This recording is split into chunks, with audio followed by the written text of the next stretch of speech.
Welcome students. मैं अंकित शुक्ला आप सभी का स्वागत करता हूं अपने यूट्यूब चैनल कंपटीशन गुरु में। आज से मैं आपके लिए साइंस का न्यू बैच स्टार्ट कर रहा हूं, तो कॉपी और पेन लेकर बैठ जाएं। सबसे पहले हम लोग फिगर से उस बारे में सीखेंगे, इसके बाद उसको अपने कॉपी और पे नोट कर लेंगे। तो आज हम लोग बात करने वाले हैं पदार्थ के बारे में, पदार्थ क्या होता है। तो सबसे पहले हम लोग फिगर पे बात करें। पदार्थ हमारी पृथ्वी में 3 रूपों से पाया जाता है: ठोस, द्रव, गैस। अब हम लोग थोड़ी बात कर लेते हैं पहले ठोस की। तो ठोस में क्या है, निश्चित आकार पाया जाता है, निश्चित आयतन पाया जाता है, इसमें कोई बहाव नहीं पाया जाता है। जहाँ रख दिया जाएगा, जैसा रख दिया जाएगा वैसा ही मिलेगा। इसके बाद इसके जो कण होते हैं अत्यंत पास होते हैं और इस पे संपीड़ितता नगण्य होती है, कोई संपीड़ितता नहीं पाई जाती है। इसके बाद हम लोग बात करते हैं द्रव की। द्रव में क्या है, कोई निश्चित आकार नहीं होता है, इसको आप जिस बर्तन में रख देंगे यह उसी के आकार का हो जाता है। निश्चित आयतन होता है, आयतन निश्चित होता है, जितना आप इसको रखेंगे उतना ही होगा। इसमें बहाव होता है, ये बहाव पाया जाता है इसमें। इसके कण जो होते हैं उनके बीच में थोड़ा सा स्थान पाया जाता है और इसमें कुछ संपीड़न भी पाया जाता है, इस बात को याद रखेंगे। अब हम लोग थोड़ा बात करते हैं गैस के बारे में, ठीक है। तो इसका आकार अनिश्चित, आयतन भी अनिश्चित, बहाव पाया जाता है।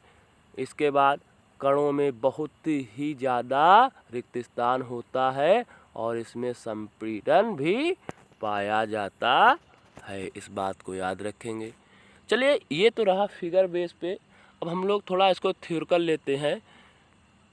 तो कहा गया है पदार्थ, विश्व में प्रत्येक वस्तु जिस सामग्री से बनी है उसे पदार्थ कहा जाता है और हमारे आसपास विद्यमान हर वस्तु पदार्थ है। यानी कि जो भी हमारे आसपास वस्तुएं हैं वो सारी क्या है, पदार्थ हैं, ठीक है। किसी न किसी चीज़ से बनी हुई है, ठीक है। अब दूसरी बात ये है, कहा गया है पदार्थ जो होता है वह स्थान घेरता है। पदार्थ क्या होता है, स्थान घेरता है। अब एक बड़ी बात आती है कि ये पदार्थ बना किसका होता है। तो पदार्थ जो होता है वह कणों से बना होता है। कणों से बना होता है, ये सतत नहीं होता, यानी ये समान नहीं होता है। पदार्थ के कण अत्यंत छोटे होते हैं, छोटे छोटे कणों से मिलकर जो वस्तु तैयार होती है उसे हम लोग क्या कहते हैं, पदार्थ। चलिए, अब हम लोग बात करते हैं पदार्थ के अभिलक्षणों की, ठीक है। अब पदार्थ के जो कण होते हैं उनमें क्या लक्षण पाए जाते हैं। तो पहला लक्षण तो यही है कि पदार्थ के जो कण होते हैं वो निरंतर गति करते रहते हैं, यानी ये गतिज ऊर्जा में होती है। दूसरी बात, तापमान बढ़ने से कणों की गति तेज हो जाती है, क्योंकि कणों की गतिज ऊर्जा बढ़ जाती है। जब भी हम कभी भी पदार्थ को गर्म करेंगे तो क्या होगा, उसके बीच जो कण उसमें उपस्थित होते हैं उनकी गति बढ़ जाती है, क्योंकि गतिज ऊर्जा बढ़ जाती है। ये वेरी मोस्ट इम्पॉर्टेंट पॉइंट है, इस बात को याद रखेंगे। क्या, तापमान बढ़ने पर कणों की गति तेज हो जाती है, क्योंकि गतिज ऊर्जा बढ़ जाती है। अब दूसरा पॉइंट क्या है, पदार्थों के कणों के बीच में रिक्त स्थान होता है। पदार्थ जो होते हैं उनके कणों के बीच में रिक्त स्थान पाया जाता है। अब इसको हम लोग कैसे प्रूव करें, तो चलिए हम लोग प्रूव करके देखते हैं। जैसे हमने क्या किया, चाय बनाई या कॉफ़ी बनाई या फिर हमने नींबू पानी बनाया, तो हमने क्या देखा कि चाय का कलर कॉफ़ी पानी में आ जाता है, या कॉफ़ी का भी आ जाता है, नींबू पानी का भी आ जाता है। क्यों, क्योंकि जल के बीच जो कण होते हैं उनमें रिक्त स्थान था और वहाँ पर चाय, कॉफ़ी या नींबू के कण विद्यमान हो गए जाके। इस प्रकार से हमें ये पता चलता है कि पदार्थ के कणों के बीच में स्थान होता है। चलिए चलते हैं आगे अगले पॉइंट की ओर। कहा गया है पदार्थ के कण एक दूसरे को आकर्षित करते हैं। पदार्थ के जो कण होते हैं वो एक दूसरे को अपनी ओर खींचते हैं। इस बात को हम लोग कैसे करते हैं? कहा गया जब हम नल को कभी खोलते हैं, ठीक है, तो नल को खोलने पे क्या होगा, पानी एकदम धार से गिरता है, ठीक है।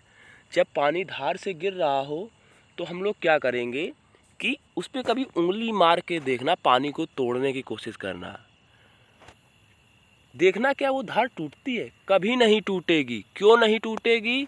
क्योंकि कण एक दूसरे को आपस में आकर्षित कर रहे हैं।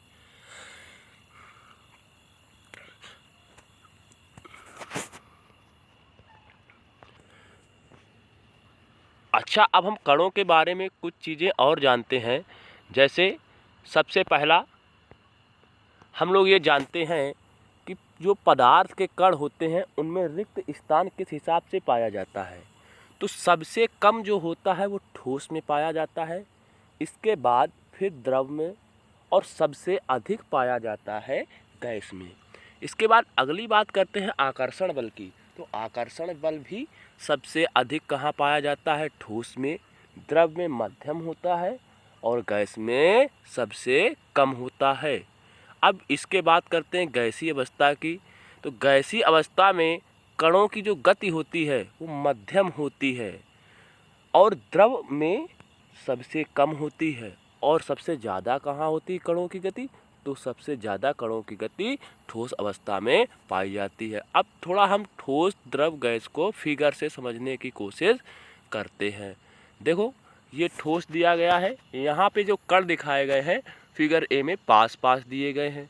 इसके बाद हम लोग बात करते हैं द्रव की। द्रव में जो कण दिए गए हैं उनमें उनके बीच में थोड़ी सी दूरी आ जाती है। इसके बाद हम लोग बात करते हैं गैस में। गैस में अत्यधिक कणों के बीच में दूरी आ जाती है। अब हम लोग अगली बात करते हैं, फिर से वही फिगर दिया गया है। अब पदार्थ की अवस्थाओं के बारे में हम लोगों को बात करनी है, ठीक है। तो पदार्थ की अवस्था, भौतिक अवस्थाएं तीन होती हैं। पहली ठोस अवस्था, दूसरी द्रव अवस्था, तीसरी गैसीय अवस्था। हमारा जो मानव शरीर है इसमें कोई भी पदार्थ तीन अवस्थाओं को विभाजित कर सकते हैं। हड्डी और दांत जो होते हैं उनको हम लोग ठोस अवस्था में कर सकते हैं, रक्त और जल को द्रव अवस्था में, फेफड़ों में जो हवा भरी होती है उसको हम लोग गैसीय अवस्था में विभाजित कर सकते हैं। अच्छा चलो ये तो रही शरीर की बात। अब हम लोग थोड़ा आगे बढ़ते हैं और जानते हैं ठोस अवस्था के बारे में। जैसा कि हम लोग फिगर में पढ़ ही चुके हैं ठोस अवस्था के बारे में, क्या इनका निश्चित आकार होता है और जो इसकी ठोस अवस्था में सीमाएं होती हैं वो स्पष्ट होती हैं। कि भाई जैसे हमने मान लिया एक डाइस ले लिया, लूडो डाइस देखा है आप लोगों ने, क्या होता है? बिल्कुल फिक्स होता है, ना उसकी सीमा कम होगी ना ज़्यादा होगी, बिल्कुल फिक्स होता है। जो भी ठोस होंगे उनकी सीमाएं फिक्स होंगी, ना बढ़ सकती हैं ना कम हो सकती हैं। इसका जो आयतन होता है बिल्कुल निश्चित होने वाला है, स्थिर होने वाला है, ना कभी ये बढ़ेगा ना कभी कम होने वाला है। अब हम लोग अगली बात करते हैं कि संपीड़ित, ये नगण्य होती है, बिल्कुल ये दृढ़ होते हैं, इनमें कोई वो नहीं है। अब उदाहरण के तौर पे समझ लेते हैं, ठीक है।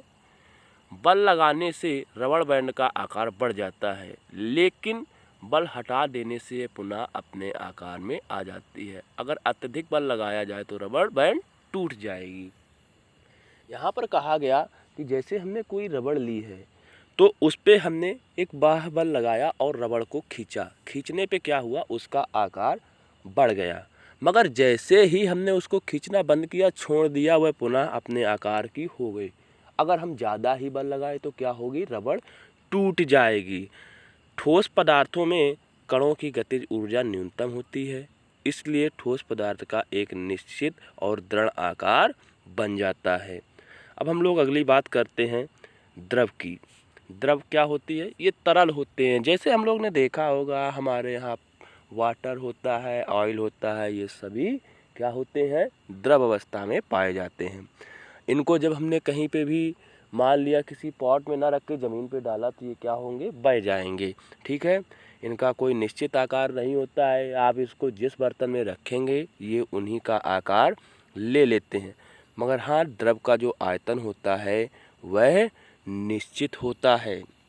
अगली बात करते हैं कि द्रवों में संपीड़न जो होता है वो बहुत कम पाया जाता है। द्रव के कणों का आकर्षण बल उसका आयतन निश्चित करता है, किस आयतन में वह है। अब इसके बाद अगली बात की गई है, द्रव जिस बर्तन में रखे जाते हैं उसी का आकार ले लेते हैं, ये तो हमने बता ही दिया है। गैसें जैसे ऑक्सीजन, कार्बन डाइऑक्साइड पानी में विसरण करती हैं और ये जलीय पौधे व जीव पानी में घुली ऑक्सीजन के कारण ही पानी में सांस ले पाते हैं। ये दो गैसें हैं जो पानी में विसरण करती हैं।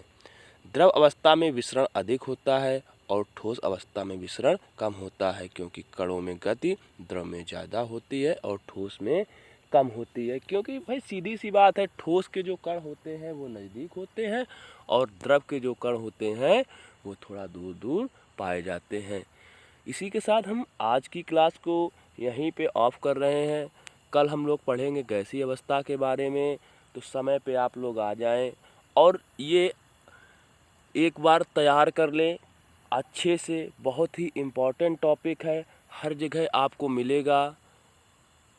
जो भी हमारे चैनल पर नए हैं चैनल को लाइक करें, सब्सक्राइब करें, बेल आइकन को दबाएं, जिससे हमारे आने वाले वीडियो का आप सभी को पता चलता रहे। साथ ही कमेंट करके ये ज़रूर बताएं कि आपको हमारा वीडियो कैसा लगा और अपने दोस्तों को भी शेयर करें।